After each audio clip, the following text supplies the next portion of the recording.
Capital TV Bihar देख रहे हैं। मैं हूं आपके साथ समीक्षा तिवारी।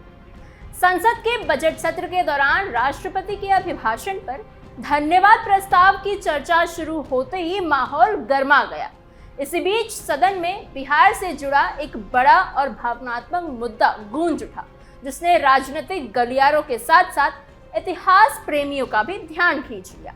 राज्यसभा सांसद उपेंद्र कुशवाहा ने पटना का नाम बदलकर पाटलिपुत्र रखने की मांग उठाई। उनका कहना है कि राष्ट्रपति ने अपने अभिभाषण में देश के गौरवशाली अतीत को याद करने और सांस्कृतिक विरासत पर गर्व करने की बात कही है। कुशवाहा ने तर्क दिया कि पाटलिपुत्र सिर्फ एक नाम नहीं है, बल्कि भारत के स्वर्णिम इतिहास का प्रतीक रहा है। प्राचीन काल में यही नगर मौर्य और गुप्त साम्राज्य की राजधानी रहा, जहां से चंद्रगुप्त मौर्य, अशोक और अनेक महान शासकों ने विशाल साम्राज्य का संचालन किया था। इतिहास के पन्नों में पाटलिपुत्र को प्रशासन, शिक्षा, व्यापार और संस्कृति के बड़े केंद्र के रूप में याद किया जाता है। ऐसे में पटना को फिर से पाटलिपुत्र नाम देने की मांग के पीछे क्या सोच है, ये मुद्दा क्यों उठाया गया और पाटलिपुत्र का गौरवशाली इतिहास क्या है, इन्हीं सवालों के जवाब तलाशती है हमारी ये स्पेशल स्टोरी। पाटलिपुत्र या पटना। उपेंद्र कुशवाहा ने राज्यसभा में कहा कि जब हम अपने पूर्वजों के काम और उनके योगदान को याद करते हैं तो इससे नई पीढ़ी को सीख और हिम्मत मिलती है। उन्होंने कहा कि यही सीख और हिम्मत देश को आगे बढ़ाने में मदद करती है। अगर हमें भारत को मजबूत और विकसित बनाना है तो हमें अपने पुराने गौरव को भी समझना होगा और उस पर गर्व करना होगा। राष्ट्रपति के अभिभाषण का जिक्र करते हुए उन्होंने कहा कि राष्ट्रपति की बातें हमें उस समय की याद दिलाती है जब भारत को सोने की चिड़िया कहा जाता था। उस दौर में भारत दुनिया के सबसे अमीर और सबसे आगे रहने वाले देशों में गिना जाता था। उपेंद्र कुशवाहा ने मौर्य काल का उदाहरण देते हुए कहा कि उस समय भारत की ताकत और पहचान बहुत बड़ी थी। उन्होंने बताया कि मौर्य साम्राज्य का फैलाव बहुत दूर तक था। उस समय भारत की सीमाएं बांग्लादेश, भूटान, नेपाल और अफगानिस्तान तक मानी जाती थी। उन्होंने कहा कि इसका मतलब साफ है कि उस समय भारत की पकड़ कितनी मजबूत थी और देश का नाम दुनिया में ऊंचा था। उस दौर में शासन चलाने का तरीका भी अच्छा था और व्यवस्था भी मजबूत थी। उन्होंने कहा कि उस समय बिहार का गौरव सबसे ज्यादा था। बिहार सिर्फ एक राज्य नहीं था, बल्कि पूरे देश की पहचान था। उस समय पाटलिपुत्र एक बहुत बड़ा और खास शहर था। वहां से पूरे साम्राज्य का काम चलता था। उपेंद्र कुशवाहा ने कहा कि पाटलिपुत्र से ही चंद्रगुप्त मौर्य ने शासन चलाया और सम्राट अशोक ने दुनिया को शांति और इंसानियत का संदेश दिया। उन्होंने ये भी कहा कि बिहार की धरती ने ऐसे बड़े बड़े राजा और महान लोग दिए हैं जिनके काम को आज भी लोग याद करते हैं। कुशवाहा ने कहा कि मौर्य समाज के निशान आज भी हमारे सामने हैं। कई जगहों पर पुराने खंडहर, स्तंभ और दूसरी चीजें आज भी दिखाई देती हैं, जो बताती हैं कि हमारा इतिहास कितना बड़ा और मजबूत रहा है। उन्होंने कहा कि हमारी जिम्मेदारी है कि हम इस इतिहास पर धूल ना जमने दें, अपने पुराने गौरव को जानें और उसे फिर से लोगों के सामने लाएं। उन्होंने ये भी कहा कि जब कोई समाज अपने इतिहास को समझता है तो वो अपने वर्तमान को भी मजबूत बना सकता है। नई पीढ़ी को भी ये बात पता होनी चाहिए कि हमारे देश और बिहार का नाम पहले से कितना ऊंचा था। यही सोच हमें आगे बढ़ने की ताकत देती है और हमें अपने राज्य और देश पर गर्व करना सिखाती है। शहर का नाम बदलने की मांग और चर्चा तेज। सदन में अपनी बात रखते हुए उपेंद्र कुशवाहा ने शहरों के नाम बदलने के कई उदाहरण दिए और कहा कि ये कोई नई बात नहीं है। उन्होंने कहा कि देश में पहले भी कई जगहों के नाम बदले गए हैं और लोगों ने उन्हें अपनाया भी है। उपेंद्र कुशवाहा ने बताया कि पहले कलकत्ता कहा जाता था, अब उसका नाम कोलकाता हो गया है।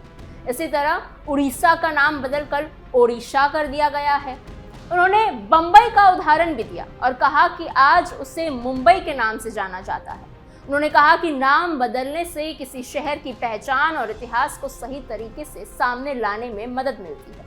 उपेंद्र कुशवाहा ने सदन में सवाल उठाया कि जब इतने बड़े बड़े शहरों के नाम बदले जा सकते हैं तो पटना का नाम पाटलिपुत्र क्यों नहीं किया जा सकता। उन्होंने कहा कि पटना सिर्फ एक शहर नहीं है बल्कि बिहार की पहचान है, लेकिन इसके पीछे एक बहुत पुराना और गौरवशाली इतिहास भी जुड़ा हुआ है। उन्होंने बताया कि पाटलिपुत्र नाम हमारे पुराने समय की याद दिलाता है, जब बिहार देश की राजनीति और शासनकाल का बड़ा केंद्र था। उस समय पाटलिपुत्र का नाम पूरे भारत में ही नहीं बल्कि दूसरे देशों तक भी माना जाता था। उन्होंने कहा कि आज जब देश अपने इतिहास और संस्कृति पर गर्व करने की बात कर रहा है, तो ऐसे में बिहार के इस पुराने नाम को वापस लाने पर सोचना चाहिए। उपेंद्र कुशवाहा ने कहा कि नाम बदलने का मतलब सिर्फ बोर्ड बदलना या कागजों पर बदलाव करना नहीं होता। इसका मतलब होता है कि जब हम अपने इतिहास को सम्मान दे रहे हैं और अपनी पहचान को मजबूत कर रहे हैं। तो उन्होंने ये बात भी कही कि कई बार लोग कहते हैं कि नाम बदलने से क्या होगा, लेकिन असल में नाम ही पहचान बनाता है। जब किसी जगह का नाम उसके इतिहास से जुड़ा हो और वो लोगों की दिलों में खास जगह बना लेता है। उन्होंने कहा कि पाटलिपुत्र नाम सुनते ही हमें मौर्य काल, चंद्रगुप्त मौर्य और सम्राट अशोक का समय याद आता है। ये नाम बिहार के गौरव और उसकी ताकत की कहानी बताता है। उपेंद्र कुशवाहा ने कहा कि अगर दूसरे राज्यों और शहरों के नाम बदलकर उनकी सही पहचान सामने लाई जा सकती है, तो पटना के साथ ऐसा क्यों नहीं हो सकता। उन्होंने कहा कि बिहार की जनता भी अपने पुराने गौरव को याद करना चाहती है और नई पीढ़ी को भी ये पता होना चाहिए कि हमारा इतिहास कितना बड़ा और महान रहा है। उन्होंने कहा कि ये मांग किसी विवाद के लिए नहीं बल्कि बिहार की पहचान और सम्मान से जुड़ी हुई है। कैसे बदलता है शहर का नाम। भारत में किसी शहर का नाम बदलना कोई छोटा फैसला नहीं होता, बल्कि ये एक सरकारी और कानूनी प्रक्रिया होती है, जिसे पूरा करने के बाद ही किसी जगह का नाम आधिकारिक रूप से बदला जा सकता है। सबसे पहले शहर का नाम बदलने की पहल जनप्रतिनिधियों जैसे सांसद, विधायक या स्थानीय नेताओं की मांग से शुरू होती है, या फिर कई बार राज्य सरकार खुद ही इस पर फैसला करती है। इसके बाद राज्य सरकार एक प्रस्ताव तैयार करती है जिसमें ये साफ लिखा होता है कि शहर का पुराना नाम क्या है, नया नाम क्या रखा जाना है और नाम बदलने की जरूरत आखिर पड़ी क्यों। इस प्रस्ताव में अक्सर शहर के इतिहास, संस्कृति, लोगों की भावना और पहचान से जुड़ी बातें भी शामिल की जाती हैं। प्रस्ताव तैयार होने के बाद इस राज्य विधानसभा में पेश किया जाता है, जहां इस पर चर्चा होती है। पक्ष और विपक्ष दोनों अपनी अपनी राय रखते हैं और फिर वोटिंग की जाती है। अगर विधानसभा में साधारण बहुमत से ये प्रस्ताव पास हो जाता है तो माना जाता है कि राज्य स्तर पर नाम बदलने को मंजूरी दे दी गई है। लेकिन इससे नाम तुरंत नहीं बदल जाता, क्योंकि इसके बाद केंद्र सरकार की मंजूरी भी जरूरी होती है। राज्य विधानसभा से पास होने के बाद ये प्रस्ताव केंद्र सरकार को भेजा जाता है और मुख्य रूप से केंद्रीय गृह मंत्रालय के पास जाता है, क्योंकि शहरों और जगहों के नाम बदलने की प्रक्रिया में गृह मंत्रालय की अहम भूमिका होती है। गृह मंत्रालय इस प्रस्ताव को ध्यान से देखता है और फिर ये तय करता है कि इसे आगे बढ़ाया जाए या फिर नहीं। गृह मंत्रालय अकेले फैसला नहीं करता, बल्कि ये प्रस्ताव कई दूसरे केंद्रीय विभागों को भी भेजा जाता है, ताकि उनकी राय भी ली जा सके और ये देखा जा सके कि नाम बदलने से किसी तरह की कोई परेशानी तो नहीं होगी। इसमें सबसे पहले रेल मंत्रालय की भूमिका आती है, क्योंकि शहर का नाम बदलने का असर railway station, ticket, route chart, railway record और बोर्ड पर पड़ता है। इसलिए रेलवे से हरी झंडी मिलना जरूरी होता है। इसके बाद डाक विभाग से राय ली जाती है, क्योंकि पोस्ट ऑफिस, पिन कोड, डाक वितरण, पत्ते और सरकारी रिकॉर्ड में बदलाव करना पड़ता है। और अगर सही तरीके से बदलाव ना हो तो लोगों को चिट्ठी, पार्सल और ज़रूरी दस्तावेज मिलने में दिक्कत हो सकती है। इसी तरह इंटेलिजेंस ब्यूरो यानी आईबी से भी रिपोर्ट ली जाती है, ताकि सुरक्षा से जुड़ी कोई बात सामने आए, क्योंकि कई बार नाम बदलने से कानून व्यवस्था, विवाद या किसी तरह का विरोध भी हो सकता है। इसीलिए सुरक्षा एजेंसियां अपनी राय देती हैं। इसके अलावा सर्वे ऑफ इंडिया से भी मंजूरी ली जाती है, क्योंकि नक्शे में शहर का नाम बदलना होता है और सरकारी मैपिंग रिकॉर्ड में भी सही नाम दर्ज कराना जरूरी होता है। इन सभी विभागों की रिपोर्ट और सहमति मिलने के बाद ही गृह मंत्रालय अगला कदम उठाता है। अगर किसी विभाग को कोई भी आपत्ति होती है या किसी तरह की तकनीकी समस्या सामने आती है तो प्रतिक्रिया में देरी हो सकती है या प्रस्ताव वापस भी लिया जा सकता है। लेकिन जब सभी विभाग अपनी तरफ से साफ कर देते हैं कि उन्हें कोई दिक्कत नहीं है, तब गृह मंत्रालय एनओसी यानी अनापत्ति प्रमाण पत्र जारी करता है, जिसे आप केंद्र सरकार की मंजूरी की तरह समझ सकते हैं। एनओसी मिलने का मतलब होता है कि केंद्र सरकार को नाम बदलने पर कोई आपत्ति नहीं है और अब इसे आगे बढ़ाया जा सकता है। इसके बाद केंद्र सरकार की तरफ से नाम बदलने की अधिसूचना यानी नोटिफिकेशन जारी किया जाता है, जिससे ये बात आधिकारिक हो जाती है कि शहर का नाम बदलने की मंजूरी अब मिल चुकी है।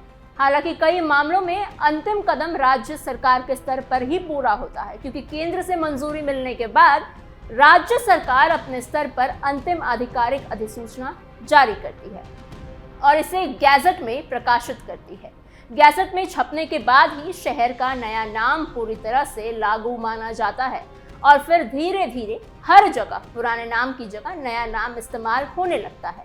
जैसे सरकारी कागजों में, पहचान से जुड़े दस्तावेजों में, रोड साइंस और बोर्ड पर, सरकारी वेबसाइट्स पर, रेलवे स्टेशन के नाम, बस स्टैंड और दूसरी सरकारी रिकॉर्ड्स में। कई लोग सोचते हैं कि नाम बदलने का काम एक दिन में हो जाएगा, लेकिन ऐसा नहीं होता, क्योंकि एक शहर से जुड़े लाखों रिकॉर्ड्स होते हैं जिन्हें बदलने में समय लगता है। और अगर जल्दबाजी की जाए तो रेलवे, पोस्ट, सरकारी दफ्तरों और आम लोगों को परेशानी हो सकती है। इसी वजह से सरकार एक तय प्रक्रिया के जरिए धीरे धीरे ये बदलाव करती है, ताकि किसी को नुकसान ना हो और व्यवस्था भी ठीक से चलती रहे। कुल मिलाकर भारत में किसी शहर का नाम बदलने के लिए पहले राज्य सरकार को विधानसभा में प्रस्ताव पास करना होता है, फिर केंद्र सरकार के गृह मंत्रालय से मंजूरी लेनी होती है और फिर रेल मंत्रालय, डाक विभाग, इंटेलिजेंस ब्यूरो और सर्वे ऑफ इंडिया जैसे विभागों से हरी झंडी मिलती है। उसके बाद गृह मंत्रालय एनओसी देता है, फिर अधिसूचना जारी होती है। आखिर में राज्य सरकार गैजेट में इसे प्रकाशित करके नाम बदलने की प्रक्रिया पूरी तरह से कंप्लीट करती है। तभी जाकर शहर का नाम आधिकारिक रूप से बदलकर देश भर में लागू माना जाता है। आपको हमारी इस खबर पे क्या राय है, हमें कमेंट बॉक्स में जरूर बताइएगा। ऐसे ही और जानकारियों के लिए बने रहिए कैपिटल टीवी बिहार के साथ।